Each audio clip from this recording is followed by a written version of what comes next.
Thoughts to build on by KOPMEYER, 38. Chapter 38. It's right to do it wrong.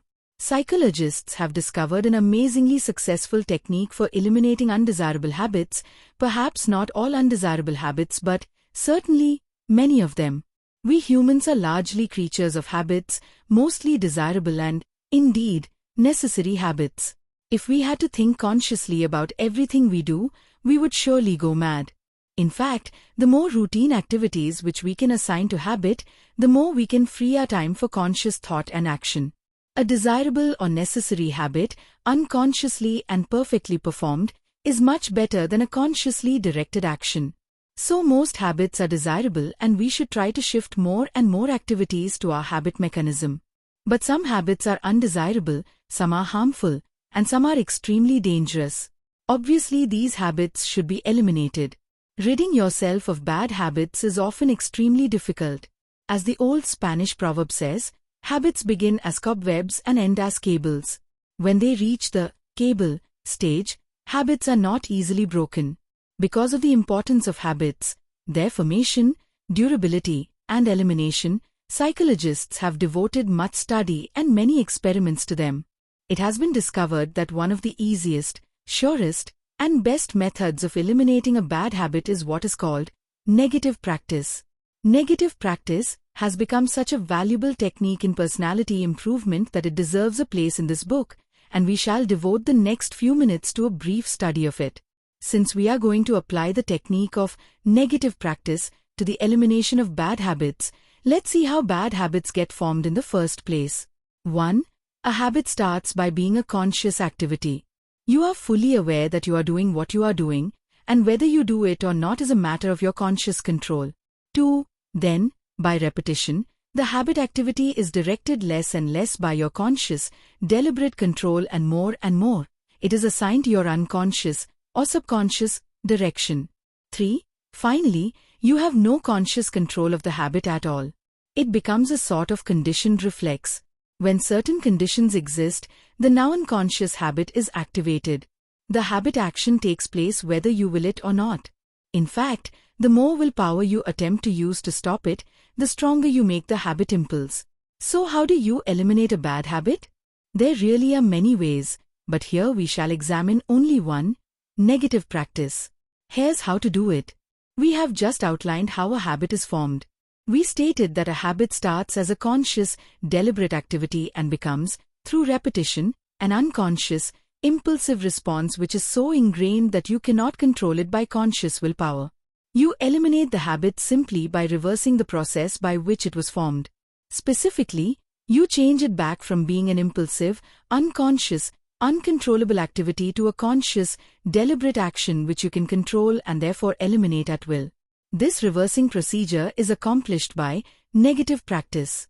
This means that you deliberately and consciously do, and do excessively, exactly what you want to eliminate doing habitually, impulsively, uncontrollably and unconsciously. When you consciously, deliberately and excessively repeat a habitual activity, you obviously are consciously and deliberately doing and controlling the action. That, of course, is exactly what you want, because then, since it is under your conscious control, you simply decide not to do it anymore. And you don't. If the habit does persist, you have not subjected it to enough negative practice to gain complete conscious control of it, and so it is not subject to your will not to do it. So continue your negative practice, remembering to do it consciously, deliberately and excessively. They apply even more resolutely your will not to do it. Sooner or later, usually sooner, you will eliminate the bad habit. Let's consider a few of hundreds of possible examples. Take stammering. There are many ways to cure stammering. All these cures are relatively easy, since physical defects are not usually involved at all. Stammering is caused by tensing up to the point of immobilizing or blocking the normal, but highly complex, speech apparatus. The basic cause is self-consciousness and fear of repeating the embarrassing experience of stammering, which by repetition has become an uncontrolled speech habit and a conditioned response to speaking to others. The direct cause is the blocking of the normal sequences of the speech impulse. Many speech clinics use negative practice to cure stammering. In these speech clinics, the stammerer is required to deliberately and consciously stammer each and every word he speaks or reads. He actually practices stammering. He deliberately and consciously causes vocal blockage of every syllable of every word. He must always be acutely conscious that he is deliberately forcing himself to speak improperly, to stammer, and that he is controlling and directing this wrong method. When he is fully aware that he is in complete, deliberate control of his stammering and that he is consciously forcing the vocal blockage cause of his stammering, then he can consciously stop it. From then on, it is simply a matter of learning the proper use of the voice in speaking and in overcoming self-consciousness in talking to others, both of which are easily achieved through training and especially practice, so we will not attempt to describe the procedure to its final successful conclusion. The point we want to emphasize is that to eliminate a subconscious, uncontrollable habit, one must first gain conscious control over it. This is done by negative practice, deliberately and consciously repeating the habit until it stops being subconscious and becomes a consciously performed action, which you can then consciously stop. This principle of negative practice can be used to eliminate almost all habits. For example, fingernail biting can be stopped by consciously and deliberately biting your fingernails for half an hour at a time, always emphasizing that you are deliberately forcing yourself to do this silly thing. When this has been repeated enough to become fully and embarrassingly conscious, you will not only be able to stop, but fingernail biting will have become so repulsive to you that even the thought of it will be disgusting. Negative practice can be used to eliminate facial tics, teeth clicking, joint popping, and all sorts of minor nervous habits.